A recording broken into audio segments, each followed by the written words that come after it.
കഴിഞ്ഞ ക്ലാസ്സിൽ നമ്മൾ ലീനിയർ പ്രോഗ്രാമിംഗ് പ്രോബ്ലവുമായി റിലേറ്റ് ചെയ്തിട്ടുള്ള ബേസിക് നോളജ്, ബേസിക് ഐഡിയാസ് നമ്മൾ മനസ്സിലാക്കിയതാണ്. അതിൽ എങ്ങനെയാണ് ഒരു LPP ഫോർമുലേറ്റ് ചെയ്യുക എന്നുള്ളതായിരുന്നു കഴിഞ്ഞ ക്ലാസ്സിൽ നമ്മൾ പഠിച്ച് മനസ്സിലാക്കിയത്.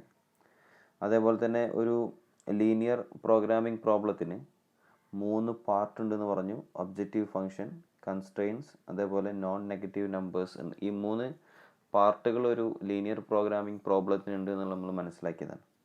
അപ്പോൾ അതിലൊരു എക്സാമ്പിളായിട്ട് ഈ ഒരു പ്രോബ്ലം നമ്മൾ ചെയ്തു. ഈ പ്രോബ്ലം ചെയ്ത് നമ്മളൊരു അതിൻ്റെ ഒരു LP അതായത് ലീനിയർ പ്രോഗ്രാം നമ്മൾ ഫോർമുലേറ്റ് ചെയ്തു. ഇന്ന് നമുക്ക് എന്ത് ചെയ്യാൻ ഒരു ക്വസ്റ്റ്യൻ ചെയ്തു നോക്കാം. എങ്ങനെയാണ് ലീനിയർ പ്രോഗ്രാമിംഗ് പ്രോബ്ലത്തിലെ ലീനിയർ പ്രോഗ്രാം അല്ലെങ്കിൽ ലീനിയർ പ്രോബ്ലം എങ്ങനെ നമുക്ക് ഫോർമുലേറ്റ് ചെയ്യാം എന്നുള്ളത് നമുക്ക് എന്ത് ചെയ്യണം, മനസ്സിലാക്കണം. ഓക്കെ, ഇതൊരു പ്രീവിയസ് ക്വസ്റ്റ്യൻ ആണ്. കഴിഞ്ഞ പ്രീവിയസ് ക്വസ്റ്റ്യൻ പേപ്പറിൽ ചോദിച്ചൊരു ചോദ്യമാണ്. ഒരു 9 മാർക്കിൻ്റെ ചോദ്യമാണ്. ഓക്കെ, അപ്പോൾ നമുക്ക് എങ്ങനെ ഇതിൻ്റെ ആൻസർ എഴുതാം. ഞാൻ ഈ ക്വസ്റ്റ്യനിലൂടെ അത് പഠിപ്പിക്കുന്നത് നിങ്ങൾക്കത് കൃത്യമായിട്ട് അതിൻ്റെ ഇമ്പോർട്ടൻസ് മനസ്സിലാക്കാൻ വേണ്ടിയിട്ടാണ്. നോക്കാം. എ ടോയ് കമ്പനി, ഒരു കമ്പനി, ടോയ് കമ്പനി പറഞ്ഞാൽ എന്താ, കളിപ്പാട്ട നിർമ്മാണ കമ്പനി. ഓക്കെ, കളിപ്പാട്ടമാണ് അവരുടെ പ്രൊഡക്റ്റ്. പ്രൊഡ്യൂസസ് 2 പ്രൊഡക്റ്റ്, അവർ 2 പ്രൊഡക്റ്റ് നിർമ്മിക്കുന്നുണ്ട്. കാറ്, അതേപോലെ ഗണ്ണ്. തോക്കുകളും കാറുകളുമാണ് ഈ ടോയ് കമ്പനി നിർമ്മിക്കുന്നത്. Okay, each car gives A profit of ₹10. അതായത് ഒരു കാറ് വിറ്റ് കഴിഞ്ഞാൽ ഒരു കാറ് നമുക്ക് തരുന്ന ലാഭം 10 രൂപയാണ്. അതേപോലെ ഒരു gun, each gun gives A profit of 20. ഒരു ഗണ്ണ് തരുന്ന ലാഭം 20 രൂപയാണ്. അങ്ങനെ the car and gun are produced through 2 sections S1 and S2. അതായത് ഈ കാറ്, ഗണ്ണ് എന്നുള്ള ഈ പ്രൊഡക്റ്റ് നിർമ്മിക്കണം എന്നുണ്ടെങ്കിൽ അത് 2 സെക്ഷനിലൂടെ കടന്നു പോകണം. കഴിഞ്ഞ പ്രോബ്ലത്തിൽ നമ്മൾ ഇങ്ങനെ 2 സെക്ഷൻ പഠിച്ചിരുന്നു. ഏതാണത്? Machining, assembling. 2 പ്രോസസ്സ് അല്ലെങ്കിൽ സെക്ഷൻ എന്തും പറയാം. ഓക്കെ, ഈ രണ്ട് പ്രോസസ്സിലൂടെ കടന്നു പോകുമ്പോഴാണ് കമ്പോണൻറ്റ് A, കമ്പോണൻറ്റ് B എന്നുള്ള 2 പ്രൊഡക്റ്റിൻ്റെ നിർമ്മാണം നടക്കുന്നത്. അതേപോലെ ഇവിടെ ഈ ടോയ് കമ്പനിയിലെ കാറ്, ഗണ്ണ് എന്നുള്ള 2 ടോയ്സ്, അതിൻ്റെ മാനുഫാക്ചറിങ്, പ്രൊഡക്ഷൻ നടക്കുന്നത് S1, S2 എന്നുള്ള 2 സെക്ഷനിലൂടെ കടന്നു പോകുമ്പോഴാണ്. ആ സെക്ഷനിൽ അവർ കോമൺ ആയിട്ട് പേര് കൊടുത്തിട്ടാണ് S1, S2 എന്നുള്ളത്. ആ സെക്ഷൻസ് ഏതും ആവാം. ഓക്കെ, ഇൻ ഈച്ച് സെക്ഷൻ, ഓരോ സെക്ഷനിൽ നമുക്ക് അവൈലബിൾ ആയിട്ടുള്ള കാര്യങ്ങൾ പറയണം. In each section, in section S1, each car requires 1 hour and gun requires 4 hour. അതായത് സെക്ഷൻ 1ൽ ഓരോ കാർ നിർമ്മിക്കാനും ഏറ്റവും കുറഞ്ഞ എത്ര വേണം? 1 മണിക്കൂർ വേണം. അതേപോലെ തന്നെ ഗണ്ണ് നിർമ്മിക്കാൻ 4 മണിക്കൂർ വേണം. In section S2, each car requires 5 hours and gun requires 3 hours. S2ൽ ഓരോ കാർ നിർമ്മിക്കാൻ 5 മണിക്കൂറും ഓരോ ഗണ്ണ് നിർമ്മിക്കാൻ 3 മണിക്കൂറും സമയം ആവശ്യമാണ്. ഓക്കെ, ഒരു ദിവസം നമുക്ക് ഒരു ദിവസം ചിലപ്പോൾ 30 40 ഒക്കെ നിർമ്മിക്കുന്നുണ്ടാവും. അത് നമ്മൾ കണ്ടുപിടിക്കേണ്ടതാണ്, എത്ര നിർമ്മിക്കണം എന്നുള്ളത്. ലാഭകരമായിട്ട് നമുക്ക് എക്കണോമിക്കലി എത്ര ടോയ്സ് പ്രൊഡക്ഷൻ നടത്തണം എന്ന് കണ്ടുപിടിക്കലാണ് ഈ ലീനിയർ പ്രോഗ്രാമിങ്ങിൻ്റെ ഒരു ഉദ്ദേശ ലക്ഷ്യം. അപ്പോൾ അതിന് ഗ്രാഫിക്കൽ മെത്തേഡിലൂടെയാണ് നമ്മൾ ആ കാര്യങ്ങൾ ചെയ്യാറ്. ആ ഗ്രാഫിക്കൽ മെത്തേഡും കൂടെ പഠിച്ചാൽ മാത്രമേ ലീനിയർ പ്രോഗ്രാമിംഗ് കംപ്ലീറ്റ് ആവുള്ളൂ. സോ ലീനിയർ പ്രോഗ്രാമിങ്ങിൻ്റെ ഫസ്റ്റ് സ്റ്റെപ്പ് എന്ന് പറഞ്ഞാൽ ലീനിയർ പ്രോഗ്രാമിംഗ് ഫോർമുലേറ്റ് ചെയ്യുക എന്നുള്ളതാണ്. അതിലാണ് ഇപ്പോൾ നമ്മൾ പോകുന്നത്. ഗ്രാഫിക്കൽ മെത്തേഡ് പിന്നെ നമ്മൾ ഡിസ്കസ് ചെയ്യുള്ളൂ. ടോട്ടൽ ടൈം അവൈലബിൾ, അതായത് സെക്ഷൻ S2ൽ ഒരു കാർ നിർമ്മിക്കാൻ 5 മണിക്കൂറും ഒരു ഗണ്ണ് നിർമ്മിക്കാൻ 3 മണിക്കൂറാണ്. എന്നാൽ ഈ S1, S2 എന്നുള്ള സെക്ഷനിൽ ആകെ ലഭിക്കുന്ന total time available in section S1 is 30 hours. അതായത് സെക്ഷൻ S1ൽ 30 മണിക്കൂറേ ലഭ്യമാവുള്ളൂ. സെക്ഷൻ S2ൽ 40 മണിക്കൂറേ ലഭ്യമാവുള്ളൂ. അതായത് S1ലും S2ലും S1ൽ 30 മണിക്കൂറും S2ൽ 40 മണിക്കൂറേ നമുക്ക് ആകെ കിട്ടുള്ളൂ. ഓരോ കാറ് നിർമ്മിക്കാനും ഓരോ ഗണ്ണ് നിർമ്മിക്കാനും ഓരോ സെക്ഷനിലെ സമയം നമ്മൾ മുന്നേ പറഞ്ഞതാണ്.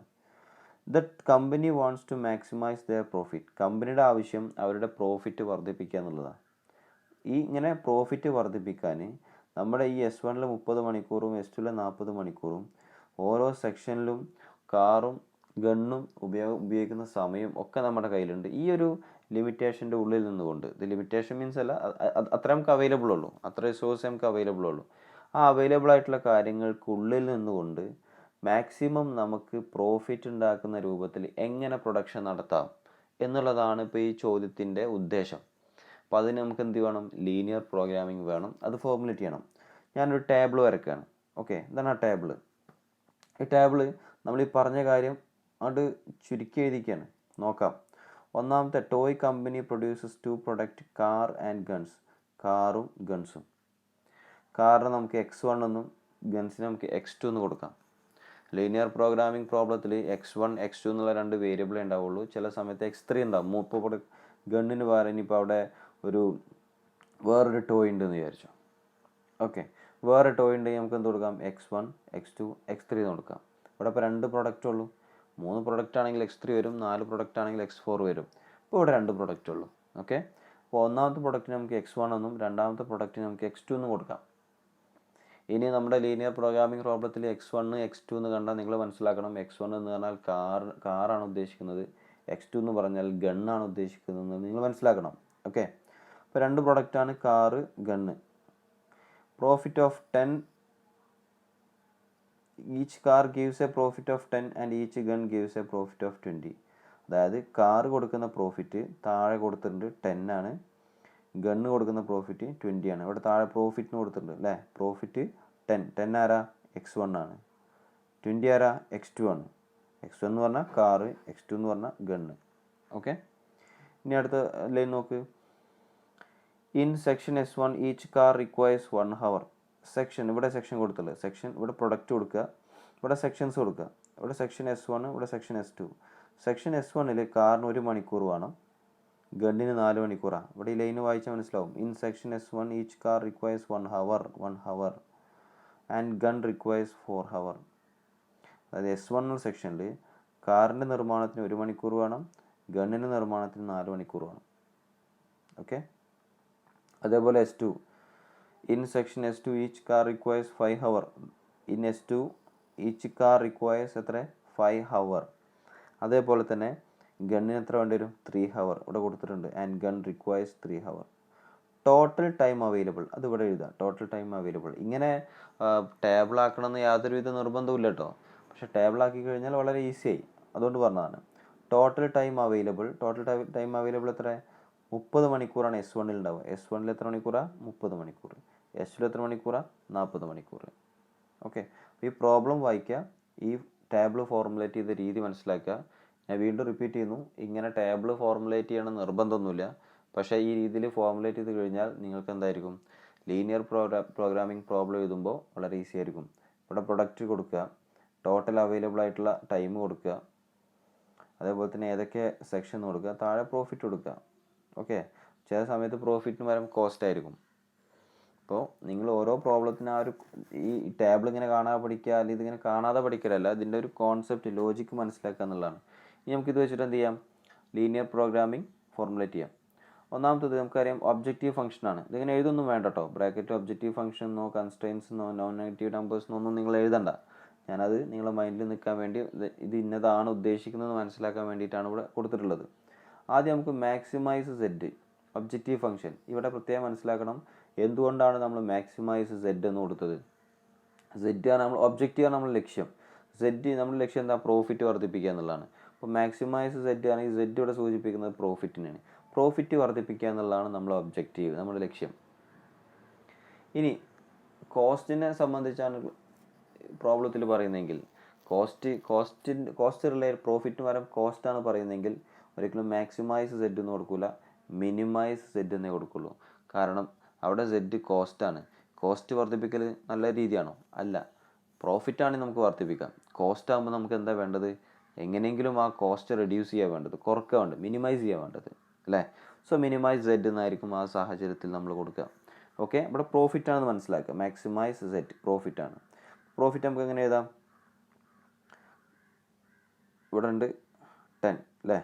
പ്രോഫിറ്റ് എങ്ങനെ എഴുതാം? ഈ മാക്സിമൈസ് സെഡ് പറഞ്ഞപ്പോൾ ഈ പ്രോഫിറ്റാണ്. 10x1 + 20x2. 10x1 plus 20. ഒരു x1 എന്നുള്ള കാറാണ്. ഒരു കാറ് വിറ്റാൽ 10 റുപ്യാണ്, ഒരു ഗണ്ണ് വിറ്റാൽ 20 റുപ്യാണ്. അപ്പോൾ ഒരു കാറ് വിറ്റാൽ 10, ഒരു ഗണ്ണ് വിറ്റാൽ 20. അങ്ങനെ x1 x2 കണ്ടുപിടിക്കണം. അപ്പോൾ x1 5 കാറാണ് നിർമ്മിക്കുന്നതെങ്കിൽ 5×10 50 ആവും പ്രോഫിറ്റ്. ഓക്കെ, അപ്പോൾ ഒന്ന് നിർമ്മിക്കുന്ന വില എന്താണോ അതേ ഇൻറ്റു എന്ത് കൊടുക്കുക, നമ്മുടെ പ്രൊഡക്റ്റിൻ്റെ വേരിയബിൾ കൊടുക്കുക.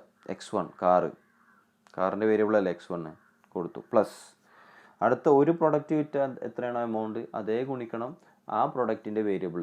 ഗണ്ണിൻ്റെ വേരിയബിൾ ഇവിടെ ഇതാ x2 ആണ്. എത്ര ഉള്ളൂ, വേറെ ഒന്നുമില്ല. ഇനി നമുക്ക് കൺസ്ട്രെയിൻസ് എഴുതണം അല്ലേ. അപ്പോൾ സബ്ജക്റ്റ് എടുത്തു എന്ന് എഴുതുക. സബ്ജക്റ്റ് എടുത്തു എന്ന് എഴുതിയതിന് ശേഷം ചെയ്താൽ മതി. S1 ഒരു കാർ നിർമ്മിക്കാൻ എത്രയാണ്, 1 മണിക്കൂറാണ് വേണ്ടത്. അങ്ങനെ എത്ര കാറാണോ, ഓക്കെ, ഒരു കാർ നിർമ്മിക്കാൻ 1 മണിക്കൂറാണ്. സോ 1x1 പ്ലസ് ഒരു ഗണ്ണ് നിർമ്മിക്കാൻ 4 മണിക്കൂറാണ്, 4x2. മാക്സിമം എത്ര ടൈമാണ് അവൈലബിൾ, 30 ആണ് അല്ലേ. മാക്സിമം 30 ഈക്വൽ ടു 30, അല്ലെങ്കിൽ 30 മണിക്കൂറിൻ്റെ താഴെ. നമുക്ക് ഈ കാറ് അല്ലെങ്കിൽ ഗണ്ണ് എന്നുള്ളത് S1 എന്നുള്ള സെക്ഷനിൽ നിർമ്മിക്കണമെന്നുണ്ടെങ്കിൽ നമുക്ക് മാക്സിമം 30 മണിക്കൂർ കൊണ്ട് നിർമ്മിക്കാം, അല്ലെങ്കിൽ അതിൻ്റെ ഉള്ളിൽ നിർമ്മിക്കാം. 30 മണിക്കൂറിൻ്റെ മുകളിലേക്ക് പോകാൻ പറ്റില്ല. ഓക്കെ, അപ്പോൾ മാക്സിമം ഒരു ടൈം അതിൻ്റെ ഉള്ളിൽ എന്ന് പറയണമെന്നുണ്ടെങ്കിൽ less than or equal to ആയിരിക്കും. സോ നമുക്ക് എന്ത് കൊടുക്കാം, 1x1 plus 4x2 less than or equal to 30. വളരെ സിമ്പിളാണ്. 1x1 plus 4x2 less than or equal to 30. അതേപോലെ അടുത്തത് 5x1 plus 3x2 plus 5x1 plus 3x2 less than or equal to 40. എന്താ less than or equal to പറഞ്ഞത്, total time available ഇതേ available ഉള്ളൂ, ഇതിൻ്റെ അപ്പുറത്തേക്ക് പോകില്ല. So less than or equal to പറഞ്ഞാൽ മാക്സിമം അല്ലേ 40. ലെസ് ദാൻ എന്ന് പറഞ്ഞാൽ നമുക്ക് എന്താ 40 മേലേക്ക് ഇനി കിട്ടില്ല, നമുക്ക് 40 ഉള്ളിലോ. അപ്പോൾ നിങ്ങൾക്ക് എക്സാം 3 മണിക്കൂർ എന്ന് പറയാറുണ്ട്. അപ്പോൾ നിങ്ങൾക്ക് അവിടെ മാക്സിമം അവൈലബിൾ ആയിട്ടുള്ള സമയം എത്രയാണ്, 3 മണിക്കൂറാണ്. നിങ്ങൾക്ക് 3 മണിക്കൂർ കൊണ്ട് എക്സാം എഴുതാം, അല്ലെങ്കിൽ 3 മണിക്കൂർ 2.5 മണിക്കൂർ കൊണ്ട് എക്സാം എഴുതി തീർക്കാം. ഓക്കെ, പക്ഷേ ഒരു കാരണവശാലും എന്ത് ചെയ്യില്ല, 3 മണിക്കൂറിന് അപ്പുറം കിട്ടൂല, മാക്സിമം 3 മണിക്കൂറാണ്. അപ്പോൾ അങ്ങനത്തെ സമയത്ത് നമ്മൾ എന്താ ഉപയോഗിക്കുക, less than or equal to. ആ ഒരു പ്രാക്ടിക്കൽ കോൺസെപ്റ്റ് മനസ്സിലായില്ലേ. മാക്സിമം അവൈലബിൾ ടൈം എന്ന് പറഞ്ഞാൽ നിങ്ങൾക്ക് എക്സാം എഴുതാൻ 3 മണിക്കൂറാണ്. നിങ്ങൾക്ക് 3 മണിക്കൂർ കൊണ്ട് ചെയ്യാം, 3 മണിക്കൂറിൻ്റെ ഉള്ളിലും ചെയ്യാം ആ ഒരു പ്രോസസ്സ്. അപ്പോൾ എക്സാം എഴുതുന്നതിന് പറയുമ്പോൾ S1 S2 എന്നുള്ള പ്രോസസ്സാണ്. ഇവിടെ അവൈലബിൾ ആയിട്ടുള്ള ടൈം 30 മണിക്കൂർ 40 മണിക്കൂറാണ്. ഒന്നുകിൽ നിങ്ങൾക്ക് 30 മണിക്കൂറോ അല്ലെങ്കിൽ 40 മണിക്കൂറോ ആ സമയം കൊണ്ട് ചെയ്യാം, അതിൻ്റെ ഉള്ളിലും ചെയ്യാം. അതാണ് less than or equal to എന്ന് പറഞ്ഞാൽ. മനസ്സിലാവുന്നുണ്ടോ? ഇനി greater than or equal to ഉണ്ട്, അപ്പോൾ ഇതിന് നേരെ ഓപ്പോസിറ്റ് ആയിരിക്കും. ഓക്കെ, അപ്പോൾ ഇത്രയും കാര്യം എന്ത് ചെയ്തു, മനസ്സിലാക്കി വെച്ചു. അപ്പോൾ 5x1 plus 3x2 less than or equal to 40. ഇനി അടുത്ത നോൺ നെഗറ്റീവ് ആണ്. ഈ x1 x2 മൈനസ് വാല്യൂ അല്ല, കാരണം എണ്ണങ്ങൾ x1 x2 എന്നുള്ളത് x1 എന്നുള്ള കാറാണ്, x2 എന്നുള്ളത് ഗണ്ണാണ് ഈ പ്രോബ്ലത്തിൽ. അപ്പോൾ ഇതിൻ്റെ എണ്ണം കണ്ടുപിടിക്കുക എന്നുള്ളതാണ് നമ്മുടെ ലക്ഷ്യം. സോ എണ്ണം ഒരിക്കലും ഒരു കാരണവശാലും നെഗറ്റീവ് നമ്പറിൽ നമ്മൾ പറയില്ല, പോസിറ്റീവ് നമ്പറിലേ പറയുള്ളൂ. സോ ഇത് നെഗറ്റീവ് നമ്പർ അല്ല എന്ന് തെളിയിക്കാനുള്ള ഒരു നൊട്ടേഷനാണ് x1 greater than or equal to 0. x1 equal to 0 ഒന്നെങ്കിൽ 0 ആയിരിക്കും, അല്ലെങ്കിൽ ഗ്രേറ്റർ ദാൻ 0 ആയിരിക്കും. അത് 0നേക്കാൾ കൂടുതലായിരിക്കും. ഒരു കാരണവശാലും 0നേക്കാൾ കുറവ് വരില്ല, വിച്ച് മീൻസ് മൈനസ് നമ്പർ ആയിരിക്കില്ല. മനസ്സിലാവുന്നുണ്ടോ? ഇങ്ങനെ എഴുതി കഴിഞ്ഞാൽ നിങ്ങൾക്ക് ലഭിക്കുന്നത് 8 മാർക്ക് അല്ലെങ്കിൽ 9 മാർക്കാണ്.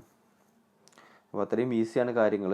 നിങ്ങളത് ഇതിൻ്റെ കോൺസെപ്റ്റ് മനസ്സിലാക്കി കഴിഞ്ഞാൽ ജസ്റ്റ് 2 മിനിറ്റ്സ് അത് മതി ഈ പ്രോബ്ലം ആൻസർ ചെയ്യാൻ. പാർട്ട് സിയിലെ 9 മാർക്കിൻ്റെ പ്രോബ്ലം ആൻസർ ചെയ്യാൻ 2 മിനിറ്റ് കൊണ്ട് നമുക്ക് ചെയ്യാൻ കഴിയും. ഇനി വേണ്ട, മാക്സിമം 5 മിനിറ്റ്, എൻ്റെ അപ്പുറത്തേക്ക് പോകില്ല അതിൻ്റെ കോൺസെപ്റ്റ് കിട്ടിയ ഒരാൾക്ക്. അപ്പോൾ നിങ്ങളത് ഇമ്പോർട്ടൻസോട് കൂടിയിട്ട് തന്നെ മനസ്സിലാക്കണം. ഇനി നമുക്ക് എന്ത് ചെയ്യണം, കഴിഞ്ഞ പ്രോബ്ലത്തിൻ്റെയും ഈ പ്രോബ്ലത്തിൻ്റെ ഒക്കെ ഗ്രാഫ് വരക്കാനുണ്ട്. അത് നമുക്ക് എന്ത് ചെയ്യാം, അടുത്ത ക്ലാസ്സിൽ വിശദമായിട്ട് പഠിക്കാം. Okay, thank you.